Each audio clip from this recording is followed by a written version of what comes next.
Welcome to Sober Dad Crew, the podcast where we talk about all things sobriety, recovery, parenting, music, tattoos, work, and more. For more information, please visit soberdadcrew.com. Happy 2025. My guest this episode is my friend and colleague Dott Donnelly. Dott and I met while serving on the board of a nonprofit that worked around addiction and recovery services. Dott, welcome to Sober Dad Crew. Thank you so much for having me. I'm honored. Yeah, you're one of, we were just discussing before we kicked off, you're one of the few non-dads, the honored few. But you're also one of the few people I actually know before I record. Interesting. And we met when we were both serving on the board of a drug and alcohol detox in the community where we both work. Correct. And quickly became fast friends when we realized that we had personal lived experience. We do, yeah. Your son and my oldest are close in age, and I think later on I want to touch on the subject of parenting adult children because I think it's an interesting subsect of parenting. Absolutely. But before we really kick in, can you just sort of tell people, who you are and what you do? Sure.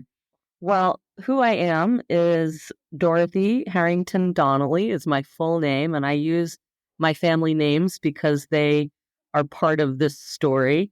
The Irish ancestry comes out loud and clear in my story. I work at Cayuga Health System, but my work doesn't define me. I really have a lot of interests that I do in addition to my career. I like to perform. I do some singing. I do some playwriting. I love to entertain. So I try to fill my cup in many ways. And that's one thing, I appreciate you professionally is you have this job. It's a pretty big job like mine is, but we also put boundaries up in those positions, which I think is super important because I know when I was younger, it's really easy to just sort of get swallowed, not just by the work of the job, but the culture of the job, good and bad, sometimes bad on my resume. But I think as I've gotten older, I've just thrown those boundaries up and said, no, I'm not doing that. And it was at your gala actually that I was chatting with one of the principals of the firm where I work, and was that a Saturday night? I can't remember. Friday it was a weekend, and he's like, "Oh, did you see that email?" I was like, I don't check my work email on the weekends. Good for you. And his wife's like, "Good for you." I would, and I had this discussion with my staff member today. It's not that we wouldn't, under some circumstances, work over the weekend, things happen. But as a general principle, when I leave work, that is my time. 100%. And I don't know if you feel this way, but earlier in my life and my career, when I was not sober, I would also not want to be known very well outside of my workplace because that's where the shenanigans were happening. And the intersection of shenanigans and work were something that I tried to keep very, very separate. And it was really at a time when I couldn't keep them separate anymore that I realized I had an issue that I needed to address. So I, like you, have had a very long and interesting career so far. But I would tell you, the first half of it was pretty painful in terms of trying to navigate my drinking behavior and my career. Yeah, let's, to the point where you're comfortable, can you sort of dive into that? What's the story there and what's, the interface into the recovery world? Yeah, well, I'll bring in my dad a little bit here too, because in many ways I've been shaped in his likeness from a business standpoint. And I think he would say to me at times things like, "You're so much like me that it scares me." He was also a businessman who was a functioning alcoholic. for a long time until he wasn't functioning anymore. But for a very long time, he was able to develop a career and a lifestyle, and he was a business owner. He was an entrepreneur, but he was also a very chronic alcoholic. So in a way, he kind of modeled for me how you can do both. And so I always knew I was a good drinker. And then there was even a point where I realized I was a heavy drinker, but I also kind of felt like, well, that's just part of who I am. And I would put these parameters up, like, okay, you won't drink at lunch during the work week. You won't drink even at conferences that you're at with team members. You'll really keep that separate. And I always was able to do that for a very long time until I couldn't. And that was really a turning point for me. I was a regional director of marketing for one of the big four public accounting firms.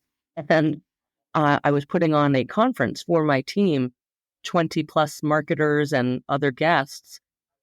And we went out for a dinner and socializing, and I got crushed. And it was to the point where I certainly embarrassed myself, but also to the point where I realized I was close to probably losing my job because of this behavior that I had exhibited. Fortunately for me, I had some understanding people that I was able to convince that this was an isolated episode. Whoopsie daisies. All right. No alcoholism here. Yeah, no alcoholism here.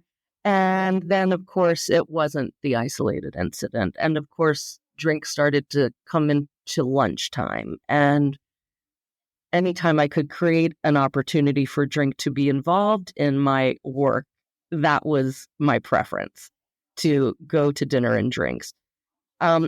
I just started to find so many reasons that it wasn't working for me. That was just one of them.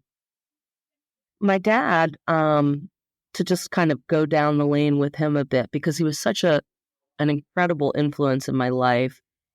He was the most unique, interesting person I met, but he was also so humanly flawed. And unfortunately, he only had about 6 years sober before he passed away. But I guess, fortunately, he did get sober. It was too late for his body. It couldn't handle it, and he died of pancreatic cancer and complications. But in those 6 years that he was sober, Stephen, he was the most elegant, gorgeous, articulate, compassionate person that I always knew was there, but had been buried under this illness that he had that was so chronic. His alcoholism was so chronic. On his deathbed, which, by the way, was on Thanksgiving Eve of 2001,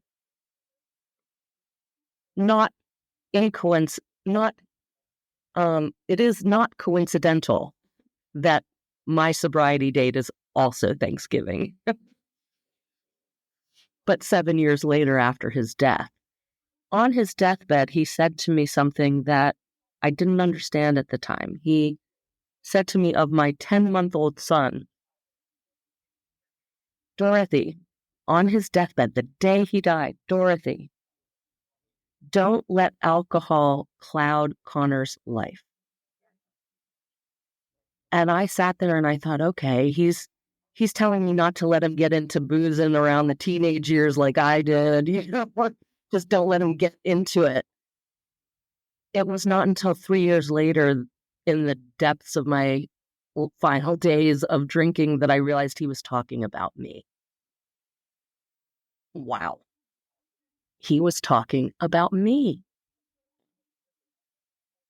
I got sober when my son was 7 years old.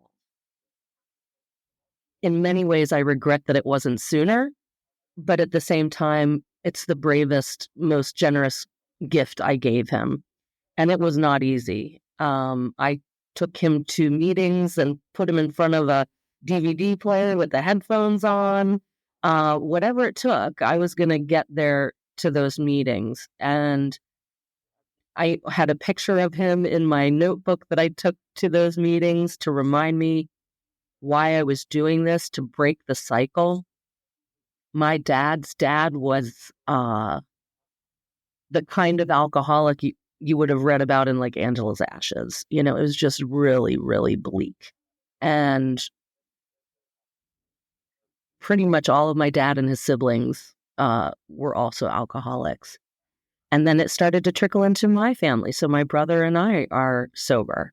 He got sober before me. He's a sober dad of a 12-year-old. So I'm really proud that we were able to break the chain. How does that translate to my son today? He knows that he's at risk. He knows that he probably has an end date for his drinking. He doesn't want to, at 24 years of age, admit that that is maybe sooner than later. But I'm happy that he has the awareness. And then I'm happy that I didn't hide it from him, Stephen. When I quit drinking and I went through the program and had all of the support that you need to do it, because nobody does it alone, my son was the very first person I made amends to. And he was all from 7 or 8 years old. What was his reaction? He said, "It's okay, Mom. It's okay." Now, that broke my heart in and of itself, because he acknowledged that it was a factor. It wasn't, "I don't know what you're talking about." I guess my first clue that he knew what was going on was one Halloween when he said he was going to dress like a wine bottle because that's what Mom liked. You can't make this shit up. Right? I apologized to him and told him it wasn't his fault and that I had an allergy. And that's the way that he understood it. And now he knows that he has that genetic propensity. And so he's aware. He certainly has bumped up into some ugly situations as a young person who's drank too much. But I also think that today's kids are a little bit different. They have a few more opportunities to talk about sobriety than we did, right? In terms of younger people entering sobriety by choice. There is so much more of that. And I see it with our younger staff. There's just less interest in alcohol. I feel like there's this moment with smoking, right? In probably the 80s, moving into the 90s. It wasn't in all the movies anymore. Like you go and you watch those. I finally got my wife. I was like, you got to watch Die Hard. It's a Christmas movie. We're not going to go into that debate. But like that movie, there's this office party scene in that movie is like full of Coke and like people just smoke. I was like, this is the most like 80s movie ever. I mean, still kind of delightful, but also wacky. But there was a group of young people. It's called Reality Check. And they were this sort of youth lobbying group to try and get smoking like out of all the media. What brilliance. Just brilliance. And I love that there are options coming out for non-alcoholic beers and non-alcoholic drinks. Everybody's having their mocktails thing. I love it. I just love those options for people that didn't exist for us. In fact, the pressure was more to drink, not to be yourself. Yeah, and it's definitely intersects in these professional ways, especially conferences, galas, even, people pulling out a bottle of wine at 4:30 on a Friday at the office. These sort of holdover things that are just still there. And I just, on this basic level, I feel like people don't feel welcomed in a lot of workspaces for that. And I think part of it is younger staff, they just want to live their life outside of work, right? They actually don't necessarily want to hang. That's right. They don't want to hang. They want to go home. You know what? You're right. And that's a bit of a difference, even post-pandemic, too, where people are not gathering as much as they used to. I mean, work was almost blended with social for me when I was coming up in my career. So, yeah, we were drinking all the time. It was part of the culture of work. I'll never forget the first time I went to a work dinner and I was sober, white knuckling it. It was early days, and we're standing in a group, a circle, talking, and the waitress comes in and asks everybody for their drink orders, and she's standing there and she's going around one by one, and everybody's just listening to everybody's drink order, and I'm going, oh no, this was going to be the first time that I said out loud in a group that I wasn't going to have a drink. And so they're going around, and then one guy goes, Grey Goose Martini with an olive. And I was like, when it got to me, it's like, well, I used to drink what he's having. But not anymore. I'll Today. have the olive. And isn't it funny that you realize once you quit drinking, how few people really care? Yeah, they don't. And it's so funny because there were jobs where people did care, and I think it was more a mirror reflection on them. For sure. But for the most part, like, nobody cares. And I'm really open about it at work, which is one of the reasons we wanted to talk. Also, because you called me an executive last week when we were talking on the phone, and no one had ever called me an executive before. So I felt very fancy to be called an executive. But you also indicated, like, I'm this guy that people talk about when they talk about sort of sober professionals. You're the only one. Well, you're out too now. Downey. No, you're right. I mean, this is something that's always struck me, that when people think of alcoholics, they don't think of me. They don't think of you, these folks who have held down jobs and raised kids and have a house or what have you. They think it's the old guy on the corner that's all scraggly and bummed out. I just wish and I hope that more people will be as comfortable sharing it as you and I are. I came out the gate that way. I just never was ashamed of it. I felt like it was one of the most brave things I'd ever done in my life. And it was one of the hardest things I've ever done in my life. So I have nothing but self-pride about my journey. And I'm very fortunate too. I never relapsed. I never had any slips or relapses. And in fact, I got mad at my brother Joe, who was sober before me, when he said to me, well, don't get bummed out if around 7 months or so, you might have a slip. I was like, fuck you. I'm not going to have a slip. You can go have your slip, but I'm not having a slip. Yeah. And they do happen. They do. And I'm on some social media groups, and, I just was reading a thread the other day, and the person was like, they were literally at the office party with the open bar, and they were really they were newly sober, and they're like, holy shit, folks, like, and this is a Facebook group, like, what do I do? And everyone's like, just leave. Just leave. Like, it's so just say you're not feeling well and just leave. Like, oh man. But that's also hard to do. It is hard to do, but it is, I think that when you get to the decision for yourself, which is the only person who can make the choice for you, is yourself, to get sober. For me, it was the most important thing. It was the priority over everything else. If I had to sit in my basement eating Oreos and watching movies just to stay, locked in and not tempted, that's what I did. It was tough. It was tough. I'll tell you what, the one thing, because music is something that you and I also share a passion about, that was a scary thing for me. I thought, how am I going to go see bands sober? Go to bars, go to clubs. I thought it's never going to happen. It's done. That life is over for me. And I was sitting, it was about maybe a little over a year into my sobriety. And I was sitting reading the paper and I saw that there was a music showcase going on. I was living in Denver at the time.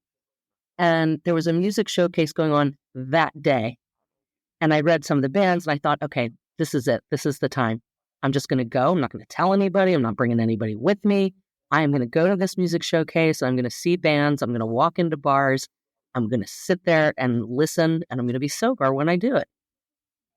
So I get myself together, put on my festival hat, and I go down to where the showcase is, and I get to the front gate. I rode my bike down there, and I showed up, and I forgot my ID.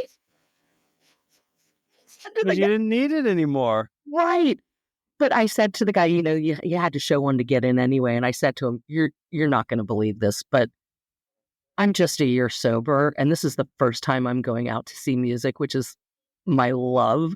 And you got to let me in. Otherwise, I don't know that I'll ever be able to try this again. And he's like, go right in. That's awesome. Yeah, he was so cool about it. And it was awkward for me at times walking into those bars and getting a water and sitting down by myself and watching everybody else in their element. But it was Stephen, it was the greatest thing I did for myself. I've been to Jazz Fest in New Orleans since. I swear to myself every year I'm going to see as much live music as I can, and I go and I dance. In fact, it's better.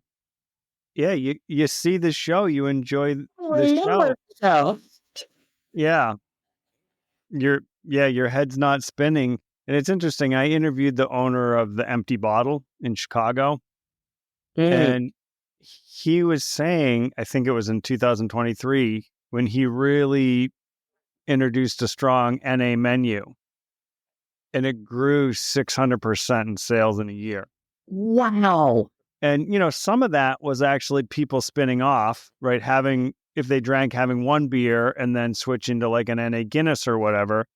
But a lot of it was people who are getting seltzers like me, who now are like, oh, now I'm not going to spend $1. I'm going to spend $7.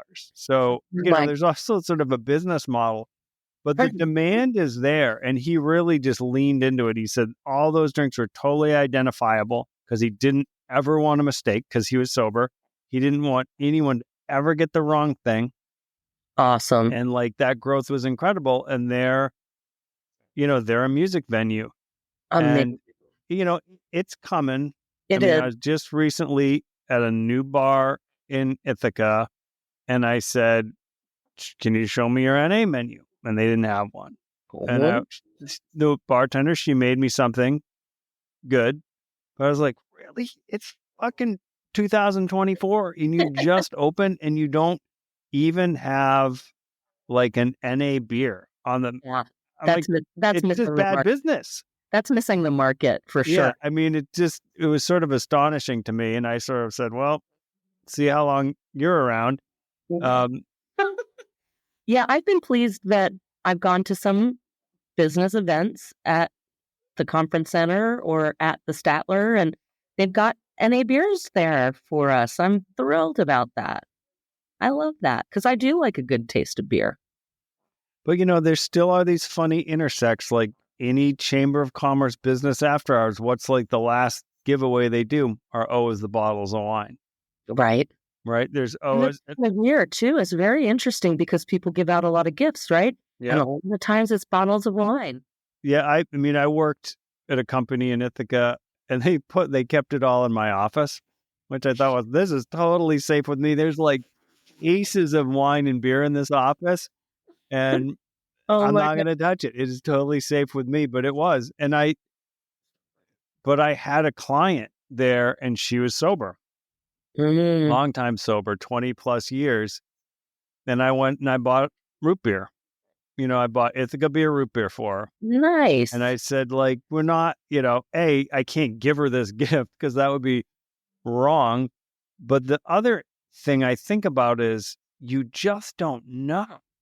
you just don't know. And I think it would be really cool if we could start to create some general awareness that not everybody drinks, right? So when I get together with my team here, I'm part of a large team of 20 people.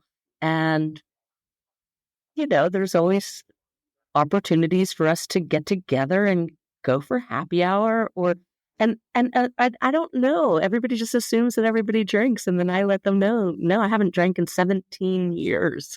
Yeah, I'm almost 15, and it's Right just on. so. I mean, and I say this. I mean, my wife and I are both sober, and that's such a key early on. I mean, we met during the pandemic, which is its own interesting thing, but Yeah. very early on, it came out, and it's so foundational. As a couple, but also as parents. Yeah. My stepkids have no conception of me, nor does my 17-year-old really, as someone who drank. My oldest, who's 21, has a little bit. But I was always a medicinal drinker, I call Mm, it. I was 3 glasses of wine to help control the anxiety and depression. So it's very mhm, regimented. mhm. It was like, this is what you do at the end of the day when you're totally spent. Right. But, I told this story in an interview, someone who interviewed me recently, and there was a moment when I worked in economic development in Ithaca and I was working on a new website, and the county was interfacing that. And in that presentation I was doing, like, the Wi-Fi was messed up, and I blew my cool at the chair of the county legislature. And I wasn't drunk, but I was like a hot mental health mess. And like you, that could have been a moment Yeah. of unemployment. And I apologized, and it was embarrassing, and I got my shit together. It was not long after that. And I sort of tell this story of, sort of my grandmother who had passed, just having this feeling of her saying to me, like, you got to turn the other way. Like, you're walking towards the edge of the cliff. Mm, This is no good is on this path. mm. And I just turned away, and I just never drank again. And I did therapy. I didn't do a program. I just walked away from it. And I was like, I am so done with all this. Yeah, there's a couple interesting things that I picked up from what you said there. The depression and anxiety. When I quit drinking, I thought that the depression and anxiety was going to go away. I thought it was a contributor, right? And then a year later, I found myself more depressed. And I said to my therapist, I don't get it. I thought I would feel better by now. And she said, oh, no, I didn't expect you to feel better by Nobody now. told you that. Yeah, I never told you that. In fact, the alcohol is just masking your depression. And then I went and got analyzed, and sure enough, uh, some moderate chronic depression. And I've certainly been benefiting from antidepressants since then. And it's just an incredible thing that you think one thing is causing the other, and it's not. It's exasperating it. Um, I think it's really interesting that we both kind of survived some rather potentially embarrassing moments. And I love that you decided, as I did. I decided. I looked in the mirror. I looked in the mirror and said, what's it going to be, Dorothy? Are you going to be like your dad? Are you going to be an alcoholic mom for your son? What is it going to be? So I decided I needed to quit drinking. I had no idea how to do it. I was petrified. I have a joke that I tell, which is actually not even a joke because it's true, but it is funny. I went to the self-help section of the bookstore to look for books on how to quit drinking, and there was one called How to Quit Drinking the Easy Way. At least And it wasn't How to Quit Drinking for Dummies. right, That would be a good book, that but would be a good book. How to Quit Drinking the Easy Way. And in the preface, it says, you don't have to quit drinking until you finish this book. So the joke is I never finished the book. right. And then stayed out for more years. When I decided it was time, I still didn't know how to do it. I decided to send myself on a last hurrah. I thought that would be great. So I take my sister and myself to Mexico and get a penthouse with an infinity pool. And aren't I cool blowing all this cash? And had the bar stocked. I mean, it was like leaving Las Vegas, but in Mexico. I was just thinking about that fucking depressing movie. FYI. It was a depressing scene. Yeah. But I didn't know how depressing it really was because halfway through, I'm pouring the drinks. I'm like, the plan was I would stay there the week and I would quit by the end of that week. But midway through, I'm pouring drinks. Going, I'm drinking. I love drinking. Yeah, I'm totally no problem with alcohol. Look, I'm not missing the glasses. Not that my body is breaking down and doesn't function normally, which it hadn't in a while. The last night in Mexico, Thanksgiving, we were going to an expat's dinner, and this was, of course, the anniversary of my dad's death. I took a major fall, and don't remember it, but woke up the next day completely stiff and said to my sister, "What the heck happened?" She said, "Oh man, you really tumbled." And I said, "Oh, well, good thing I didn't end up in a Mexican hospital and start." Good thing I was drunk because it kept me loose. Yeah, it was advantage. I didn't break anything. So there I am pouring the drinks, and we're leaving that day, and I'm on the airplane home. She's going to LA. I'm going to Denver. And all of a sudden, my leg is going numb. I'm starting to shake a little bit. And there's this young man sitting next to me, and he said, "Ma'am, are you okay?" And I said, "No, I'm not okay." I said, "I'm really in pain, and when I get off this plane, I'm going to have to go to the hospital. And I'm going to have to quit drinking." You told him that? Mm-hmm. He was a complete stranger, the first person I said it out loud to. And he goes, he's almost like 23, Stephen. He goes, "What, you mean forever?" He said, "Well, they say it's one day at a time, but I'm pretty sure for me it's forever." And he said, "Wow, I can't even imagine that." I said, "Yeah, but I'm 41. This ain't pretty."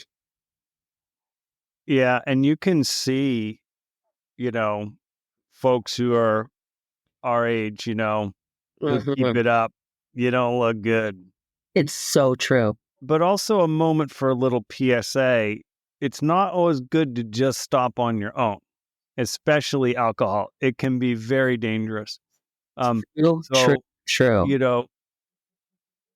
You can talk to your doctor is like a really good place to start because 100%. there is a world where you should have medical intervention so you don't die.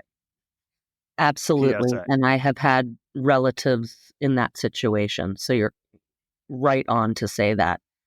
I was back from that trip to Mexico and into the hospital, by the way, that night. My mom met me there and they put me into, neck brace and everything. And turns out I didn't break anything, thank goodness. But I just sat there crying and thinking, what? You're going to be a paraplegic because you're a fucking drunk for your son? What are you doing? And turns out I hadn't broken anything, thank goodness. But it was crazy because 4 days later, after my mom left, I knew I was going to drink that night.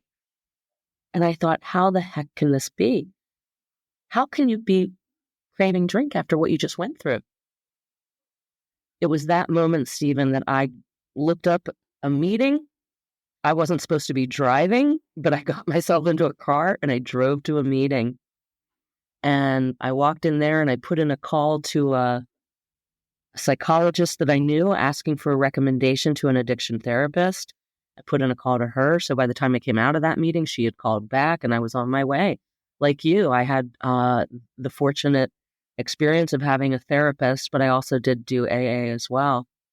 And I'm just very fortunate that I was able to catch it. The only regret I have is that I didn't do it sooner.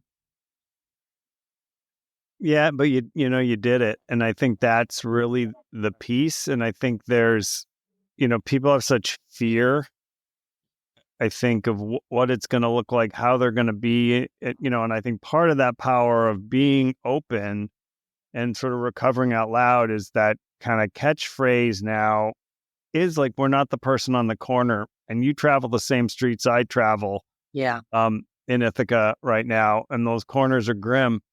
But there's a lot of different faces to that, and it's easy to dehumanize the people on those corners. 100%. When a lot of us are really not that many steps away from that. I mean, it's getting more and more now with economically, people are really not very far away from that. I mean, that's a whole other bigger discussion about capitalism and Yes. And people safety being net. unhoused and availability of resources for people to get assistance. I mean, we're resourced. We're people with health insurance. We can go to therapists. We can do all those things. Not everybody is in that shape. So true. And and the availability in any city of beds are so minimal that there's just not room for people. So minimal. And the thing that is probably a mystery to people who are not in recovery or who have not had an alcohol problem, you just don't realize how, and I'll use a phrase from the program, how cunning, baffling, and powerful alcohol is. And so people think, oh, well, it's willpower and you should be able to just give that up. I used to think that about my dad. He was, such a drinker my entire life. And I would at times plead with him to give it up. And I never realized how hard it was. I thought if he loved me enough, I was the apple of his eye. Wouldn't he give it up? And it used to really hurt me until I was in it myself and realized, oh, nobody was going to tell me. It was only going to come from within me. I love the phrase that you used, by the way, recovering out loud. That's really brilliant. And so important because we don't want to go around preaching, and that's not what we do. But I do live by example, and I do share my sobriety as an example.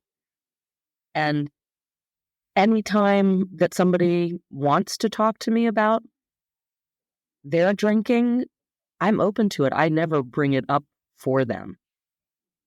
I never approach them and say, hey, we should talk about your drinking. Yeah. The intervention. Yeah, but it's amazing to me how many times in my sobriety people have really embraced that opportunity to talk to me because I've been so open about it. Right. And it's, that it is different to be open than to preach, right? I'm just showing what can happen when you make a good decision. And then, as my wife always says, then you make the next right decision. That's it. And then you make the next right decision. I mean, and that's work, that's parenting, that's relationships, that's everything. Is just you make the right decision and you work to make the next one. That's what one day at a time is. And if you're not drinking, it's the right decision to not drink or use whatever substance or gamble. Like, there's a lot of addiction is really broad. I mean, a lot of times we talk about alcohol or other drugs, but there's a lot out there now that,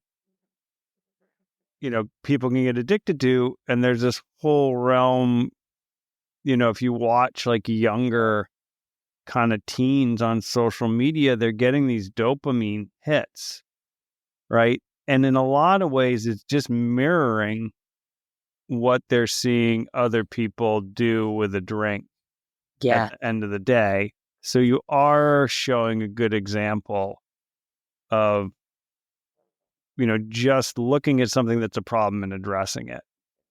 Yeah, like I said before, I'm very proud of myself. This is the best thing I ever did for me, for my son, for my friends. There were friends that when I finally got sober said, oh, I was wondering when you were going to get there. Or, oh, it was so painful watching you. And you don't know that when you're in it. You don't necessarily, you think, oh, they know I drink, but you don't think they're thinking, oh my gosh, I feel so scared for her. Yeah, well, because you're living in a total like denial and just you know, faking it to yourself. I mean, I remember one moment when I wasn't drinking anymore and I had this realization that, oh, anxiety and depression are so reliable.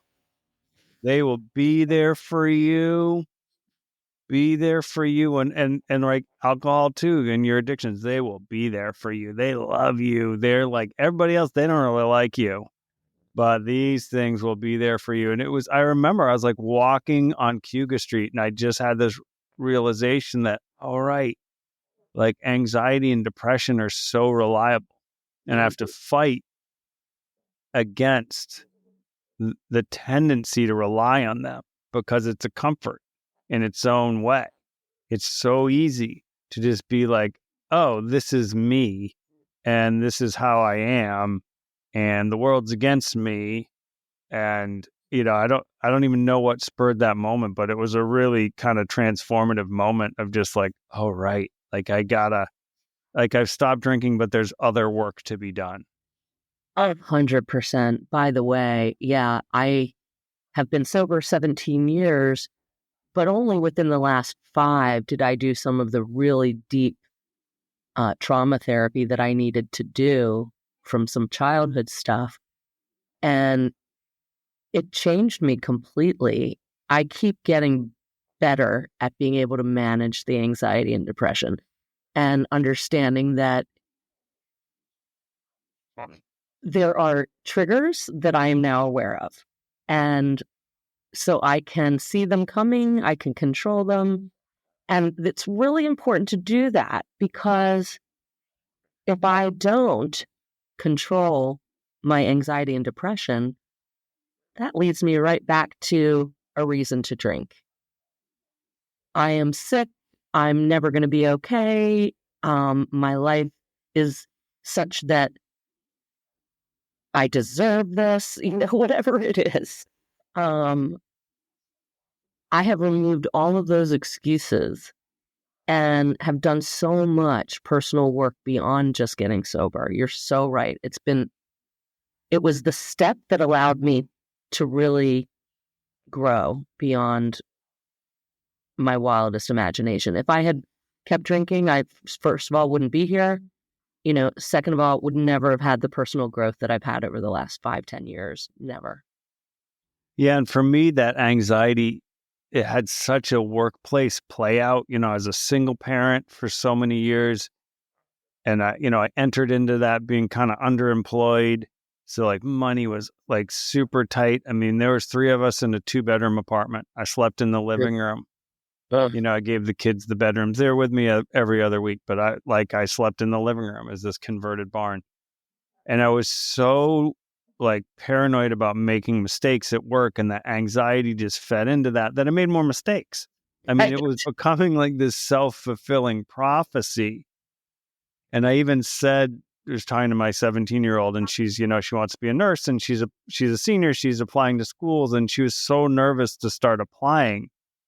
I was like, look, I get it. Like it's scary, but if you let the fear take over, the thing you fear is gonna get you, right? Like the recent Slater-Kinney album, "The Thing You Fear the Most Will Hunt You Down," right? Like you will manifest that which you fear, which in your sort of depressed alcoholic state will be evidence to you that the world is against you. Oh yeah. And then you'll get even deeper in the hole. So like that was stuff I had to learn. Yeah. And I'm a better employee and coworker and boss Yeah. and all those things. It's funny to be call myself a boss. You call Right. me an executive. So I got to get like Goodness. something. I don't wear ties anymore though. I like gave up on that. But I used to be irritable, very short tempered, critical of my colleagues because, yeah, I was afraid that I was going to F up. And so, yeah, you just raise the drama. I was also addicted to drama when I was drinking, like the family drama, like I would bring it. yeah, Yeah. workplace drama, people like to bring that too. Oh, yeah, 100%. And I've talked to my kids about like school or whatever. I'm like, it's so easy. Even as like I'm like 54, like I'm a genuine real adult.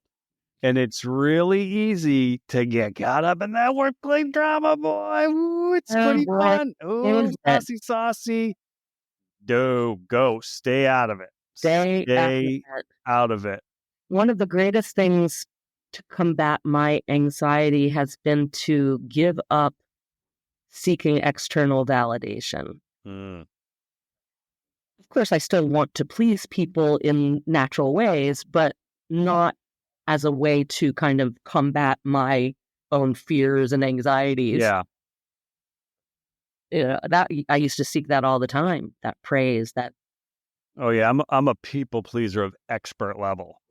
And I've had to work on that because you can't. you And can't please everyone. they have this work phrase that I came up with at a certain point, and it's the physics of time are real. So Mm, yes, I can take this additional project on, but there is only so much time. So something's going to give somewhere. Everything's going to be at 90% or something's going to go to 8, but like the physics of time are real. And so we have to figure out if it's strategic. Absolutely.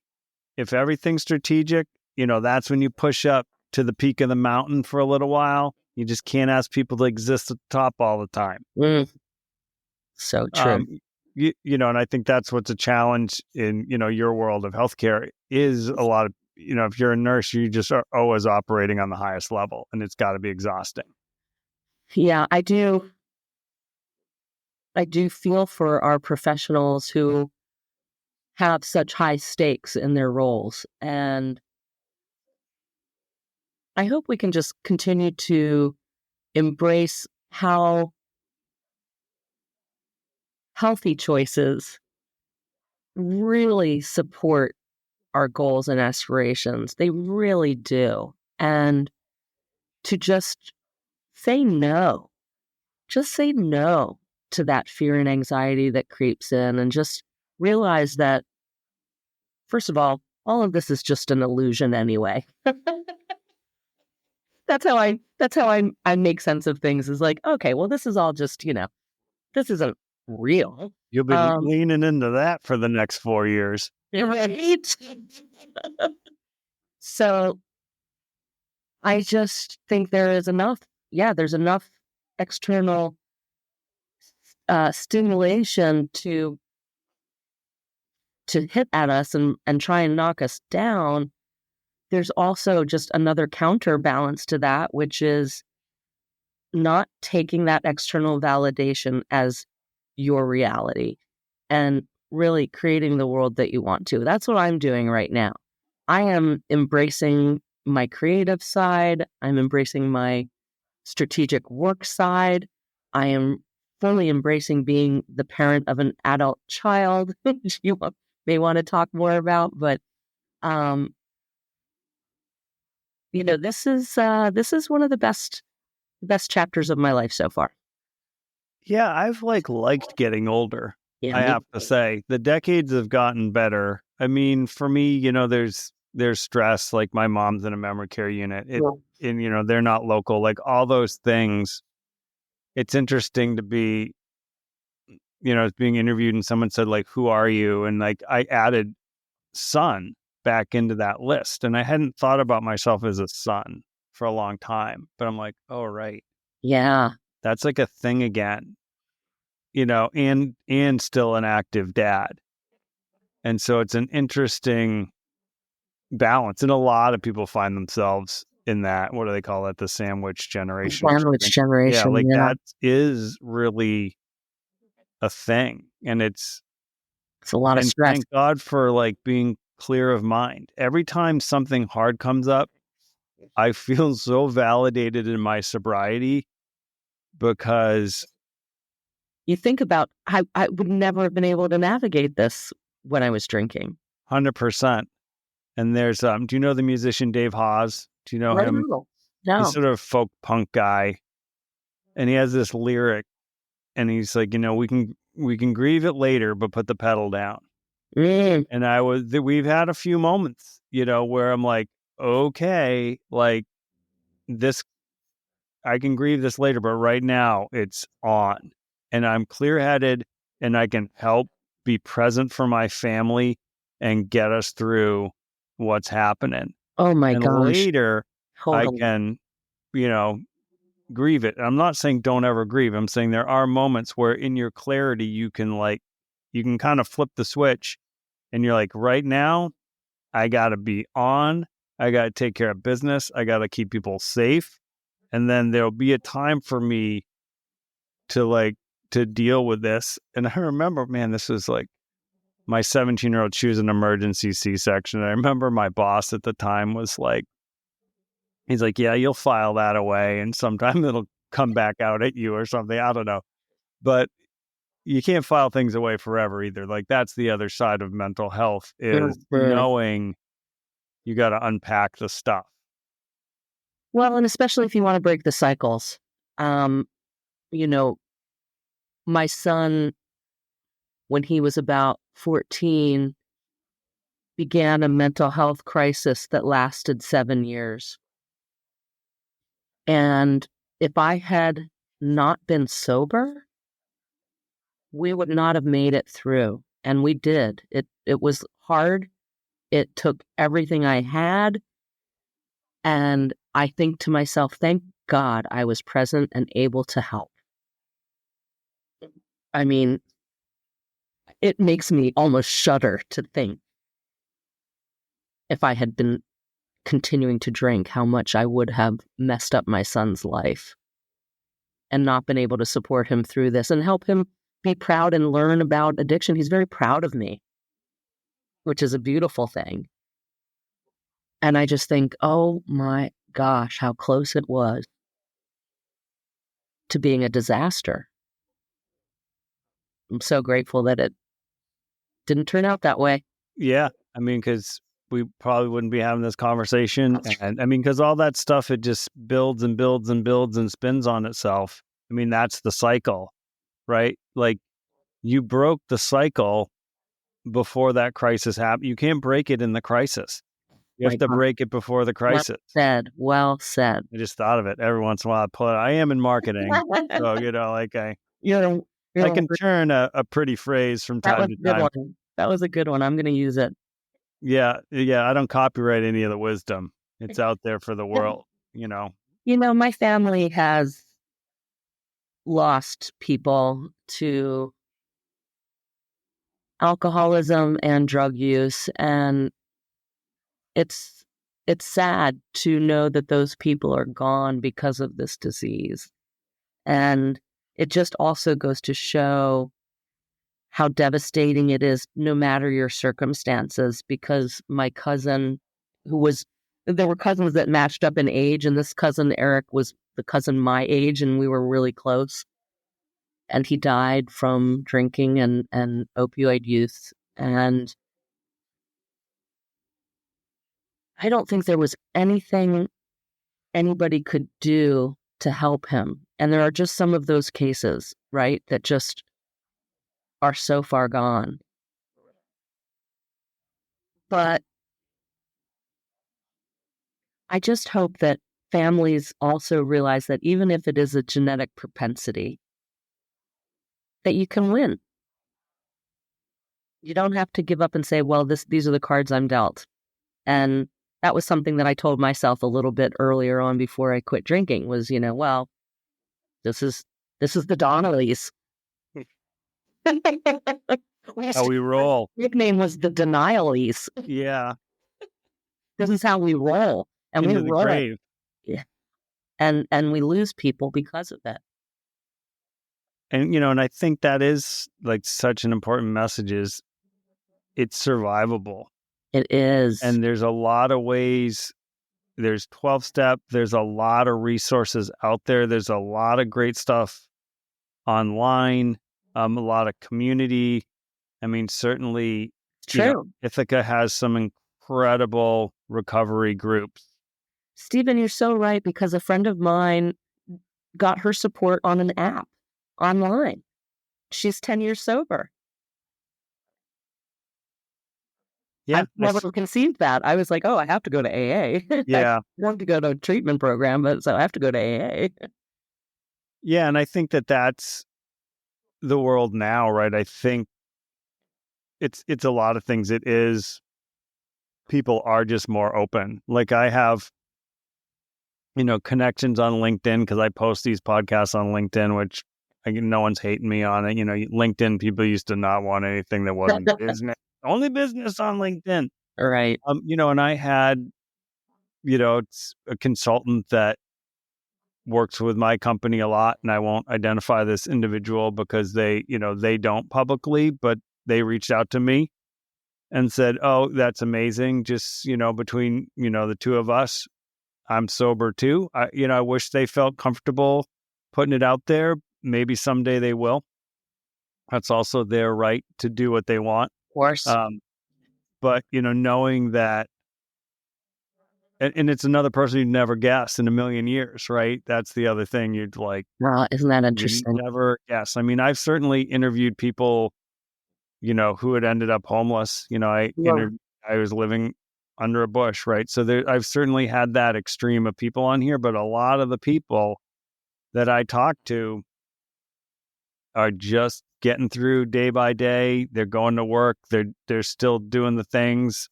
Didn't lose the job, but they still have a problem. And I That's bet beautiful. most people listening could list 5 or 6 people really quickly who are high functioning alcoholics. And you Yeah. wish you could just show them. I mean, life is beautiful now. Like it's a beautiful life. And Yeah. that grandmother I talked about always talked about being greatly blessed. Oh, I love And she was, someone they're the World War II generation. She had my mom and my 2 sisters while my grandfather was in the Navy in World War II.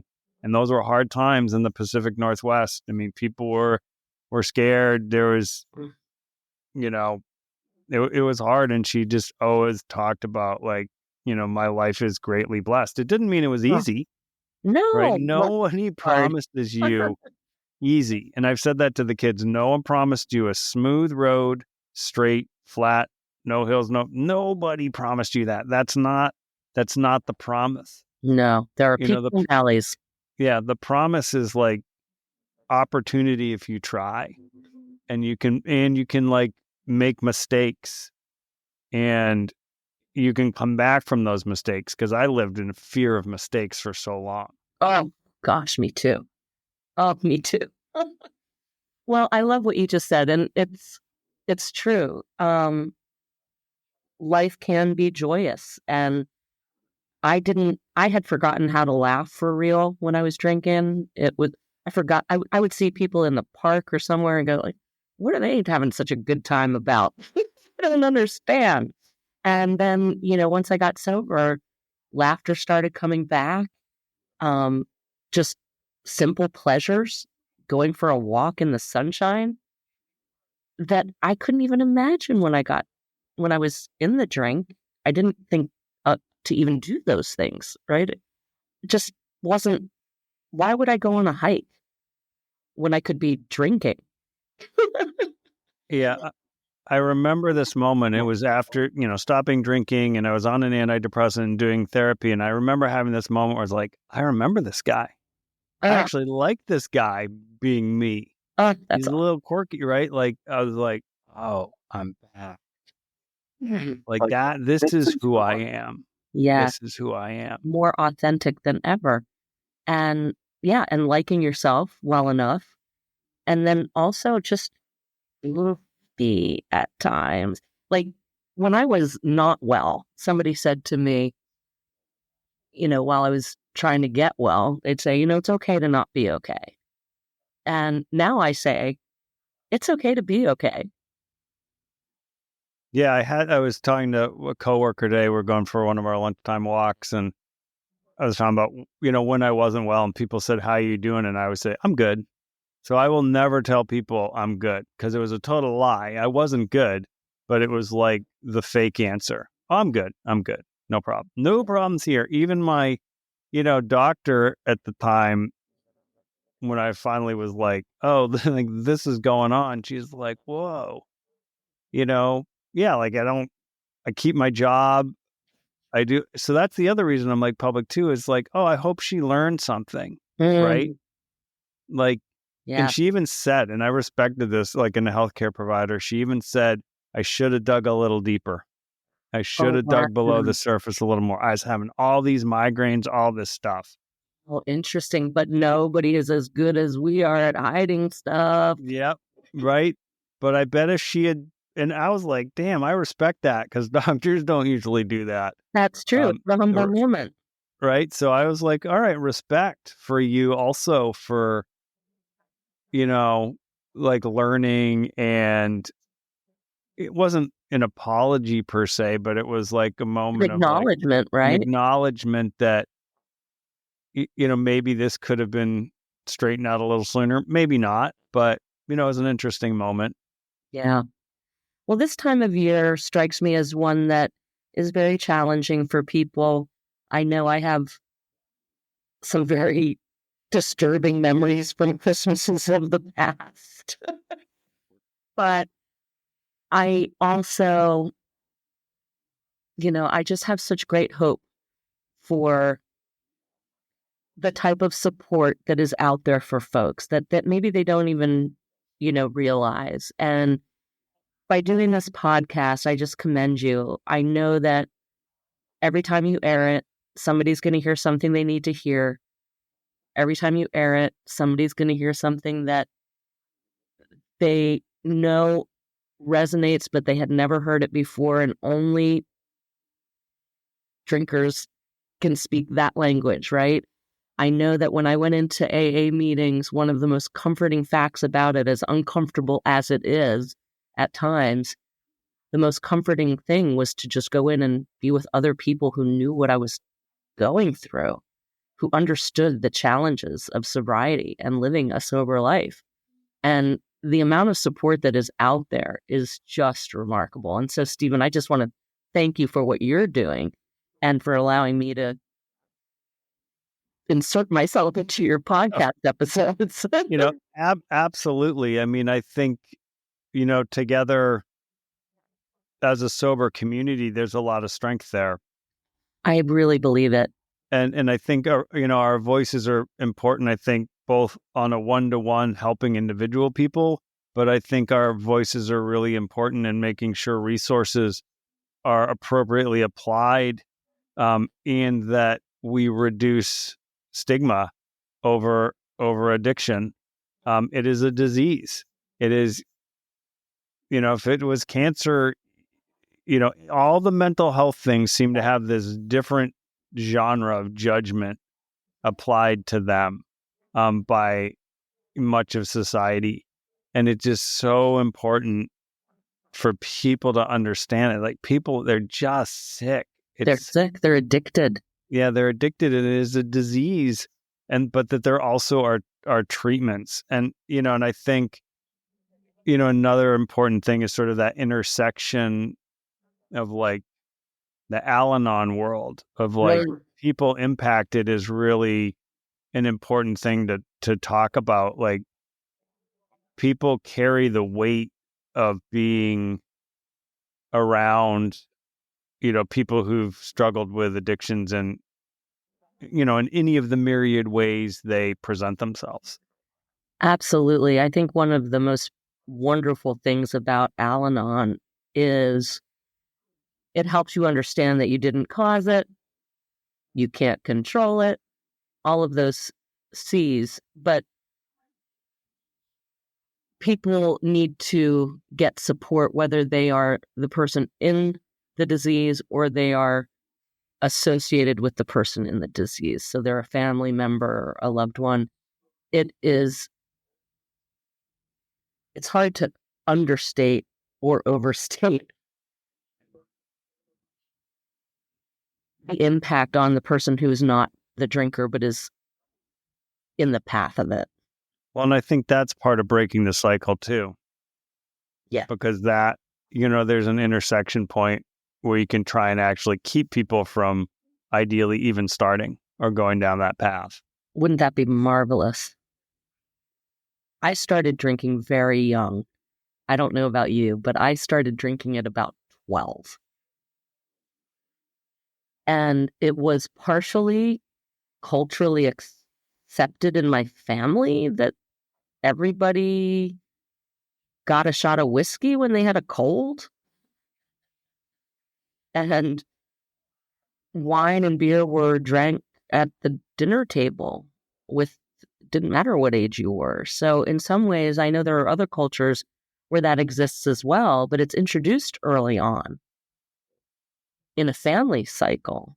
I'm very happy that, that wasn't the model that I created for my son. He didn't grow up with me encouraging him to drink. Yeah. What happened in my house? We were all because people want to pull you in, right? I mean, there's no alcohol in our house. There's no alcohol at our wedding. It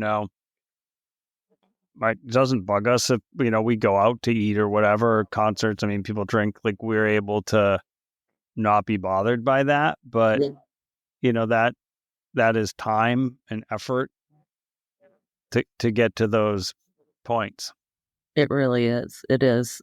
I'm very fortunate that it doesn't bother me to be around alcohol at all. I can be in a bar, I can have people right around me drinking, and it really doesn't affect me. It's not to say that I don't ever still think about it, because I would be lying if I said I didn't. You're right. It's one of those things where you go, oh, I remember how a nice sea breeze on a Sunday afternoon could be, and then you say, oh, right, there was never one sea breeze. Yeah. Well, 20 sea breezes on a sunny afternoon. All right. I would go out on a date here and there in my lifetime, Stephen. People would be like, oh, so you can't even have just one drink? You can't have one drink with me? No, I want all the drinks. Exactly. I said, yeah, no, one leads to 10. One leads to 10. Can't go there. Yeah. Well, this was awesome. I super appreciate you and the work you do in the community. Thank you. Yeah, we have a lot to do here in our local community, and I know that you are in it with me, and I'm so proud that we're really addressing the chronic problems that we see around us. But then it's the not so visible folks that we're talking about too, that are out there and need help. So, like I said, Stephen, I give you such major props for doing this podcast and sharing not only your story, but others as well, so that we can build a community of support. Awesome. Well, thank you again so much. Thank you. Thanks for listening. Sober Dad Crew is a DIY project by Stephen Kimball, who writes, edits, and produces the show. To support the show, please review it where you listen to podcasts, or visit SoberDadCrew.com to buy some merchandise or make a donation.